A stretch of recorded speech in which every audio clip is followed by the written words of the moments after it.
Chairman ছিলেন, আপনি নৌকা মার্কা চেয়ারম্যান ছিলেন, আপনি আওয়ামী লীগের সভাপতি ছিলেন, এই আওয়ামী লীগের সভাপতি ছিলেন, নৌকা মার্কা চেয়ারম্যান ছিলেন। 17 বছরের জুলুম নির্যাতনের একটা নেতৃত্ব বর্তমানে যিনি আপনি আজকে যিনি বসেছেন, আপনি নেতৃত্ব দিয়েছেন, এটা আমাদের উপর দিয়ে ঝড় গেছে এবং এখানে বিএনপির কর্মীরা রয়েছেন, নির্যাতিত কর্মীরা রয়েছেন, আমরা রয়েছি, আমাদের উপর দিয়ে ঝড় গেছে, সেই ঝড়ের নেতৃত্ব আপনি দিয়েছেন, এটা আমরা জানি, এটা আমরা সবাই স্বীকার করি। আমরা এখানে হিসিং করার জন্য এখানে আসি নাই। আপনি অলরেডি বলেছেন যে আইনগতভাবে বসেছেন, ঠিক আছে, আমরা আইনগতভাবে হাসিনা এখানে 29 সাল পর্যন্ত প্রধানমন্ত্রী, সে আইনের বেড়াজাল আপনি যেভাবে ইয়ে করছেন আমরাও সেভাবে আইনিভাবে ইয়ে করব, কাগজপত্র অনুযায়ী সে 29 সাল পর্যন্ত প্রধানমন্ত্রী, সে 29 সাল পর্যন্ত প্রধানমন্ত্রী।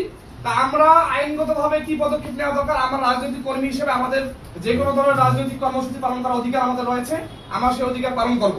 এবং আপনি এখানে বসেছেন, আমরা এখানে আলটিমেটাম দিয়ে গেলাম, আপনি নৌকা মার্কা চেয়ারম্যান ছিলেন, আপনি নৌকা মার্কা চেয়ারম্যান ছিলেন, আপনি আওয়ামী লীগের সভাপতি ছিলেন, এই আওয়ামী লীগের সভাপতি ছিলেন, নৌকা মার্কা চেয়ারম্যান ছিলেন, আপনি কোন বিএনপির কর্মী হন না অমুকের কর্মী হন, কার সাপোর্ট বলে এখানে বসেছেন, এগুলো আমার দেখার প্রশ্ন আসে না। আমরা সত্যের পক্ষে একজন দাঁড়াবো, একাই দাঁড়াবো, তাতে ডিপ স্টেট বলেন বড় বড় লোকজন আমাদের পাশে আসে বা না আসে সেটা আমার দেখার আমাদের প্রশ্ন নাই।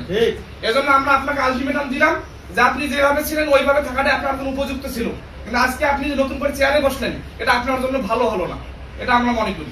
এবং রাজনৈতিক কর্মী হিসেবে আমাদের যা দায়িত্ব পালন করা দরকার আমরা সেটা পালন করবো, এবং কোনোভাবে আপনি চেয়ারে যাতে বসতে না পারেন, থাকতে না পারেন, তার জন্য যা করণীয় আমরা সেটা করণীয় পালন করবো। রাজনৈতিক দল হিসেবে, রাজনৈতিক ব্যক্তি হিসেবে আমরা আমাদের যা কাজ আমরা সেটা করবো, এটা ব্যর্থ হয়ে সকল হিসেবে পরের কথা, কিন্তু আমরা আমাদের দায়িত্ব পালন করবো।